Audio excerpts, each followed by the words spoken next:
I'll fight for my child until I sweat blood. If it means I need to die because I'm finished justice for my child, it's okay. But I'll fight for my child.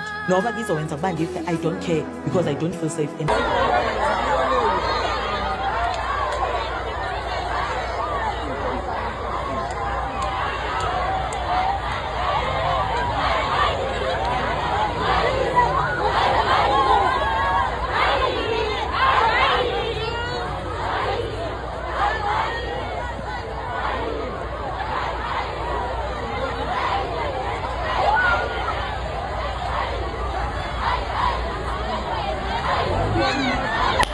Kubonakala ngedwa uma kaCwecwe kulolu daba lokwaCwecwe uma ngabe ungazi ukuthi mangabe kuthiwa justice for Cwecwe kukhulunywa ngani.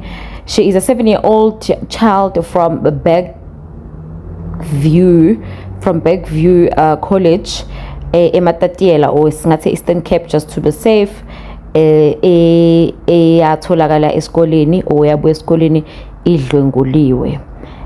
Ngokuchaza kamama usika sichaza istory ukuthi umntwana wakhe waqale wathunywa ngokusho kwakhe wathunywa eclassini ukhetheka ukuthi awushanele emva lokho eshanela yedwa wezonukelwa ithayi emva lokho akakhumbula lutho akazi lutho nokudlungula lokho akakwazi umama wakhe wabona ngoba esithi ke uyamdunusisa ngoba ithi ingane yathi 2 days later yavuka ingasakwazi ukuhamba uthi wathi uyabheka ngapha esithweni sangasese enqeni wabona nje umgodi umbobo ende engaza ayibona enganeni wasebiza ubaba wayo.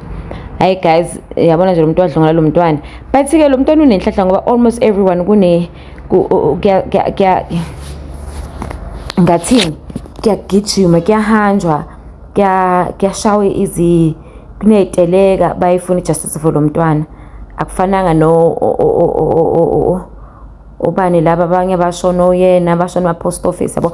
So uCwecwe benenhlanhla ngoba South Africa yonke, not just Eastern Cape only, like almost everyone KZN they are running baya strike igoli lonke lisemgaqweni iCape Town isemgaqweni. So ube no support angazi noma indlela isitori sakhe sesho ngakhona so mhlambe esho singane yafakwa ingqeni kancane ngapha guys.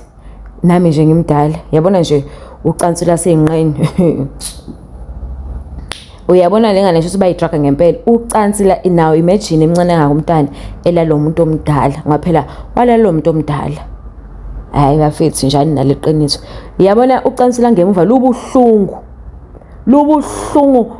ngathi uhlatshwe isibhobo esihlangene nezinaliti uyabona nje uthe sathi but phela namangazi ngezwe kushiwo akuyona nje into okudlalela kuyona ucansila ngemuva akulona lokuthi fanele ucansila ngemuva akulona lo lokuthi unikeze nombani nikufuneka indoda oyithandayo mhlawumbe ke umuntu okuphuthe 30,000 50,000 so ukuthi ungavela usukele nje noMtom and Dick and Harry uvule ngemuva uthi wina hayi yakuloncansilo okudlala yikho ngiyirespect mina abantu abaningazi respect ngiyamrespect nje umuntu odliwa ngemuva lento ibhlungu uhambe engathi kade.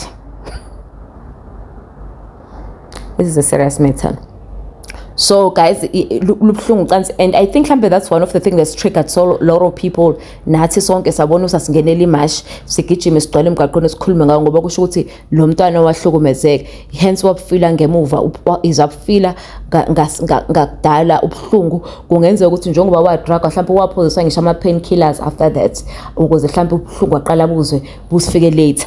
And 2 lo muntu wenze lento kuyacaca ukuthi ake nomuntu oqala wade yenzile. So the new developments, the fact that ukuthi the principal who has refused since last year to give the DNA has finally given in and the DNA bangeke sebephumula ngaphandle ngaphumula bala kumsupport mama kaCwecwe in terms of umsupporta ngemali.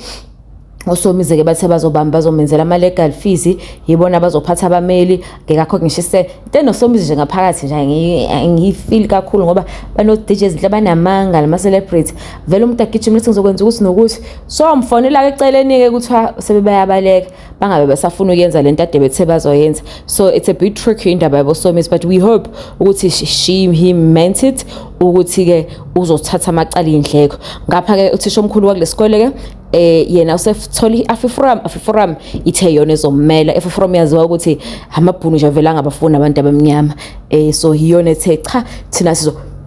My question is umfikela kanjani umuntu owenza into ebuhlungu enganeni. Baningi abesilisa ke sebehloliwe ke DNA ngoba umama lo ngisho bengane naye yahlolwa DNA yakhe nje uthi ufuna wonke umuntu that day waba encounter nomntana wakhe ahlolwe iDNA. Ngathi ke laba abanye sebehloliwe bese kusele bona ukuthi thisha omkhulu lo osokuthi sithathe. But the way South Africa is the way South Africa is set up, the way how politician works here, the way how you have money, the way how Afram is cheating this one, I wouldn't be surprised if the DNA comes back and says principal is not the one you know. So but the college has been still closed down and deregistered.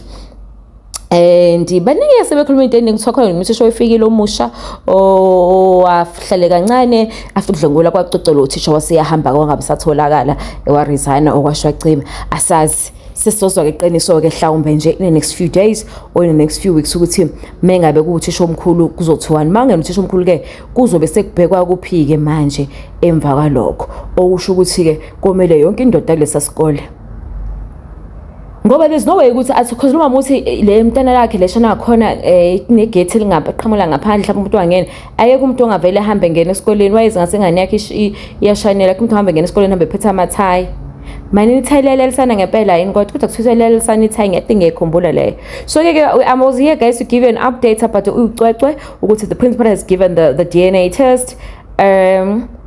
They are waiting for ama results. The mother has lawyers right now, and the mother they have raised funds because she said she was gonna sell her car. So now usho ukuthi imoto yakhe izohlala kanye nomuzi wakhe. Thank you so much guys for supporting, and please continue supporting Justice for Cwecwe because you cannot honestly accept ukudlungula kwengane neminyaka u7 and 2 bese bezoyifaka kusim 2 akukho right.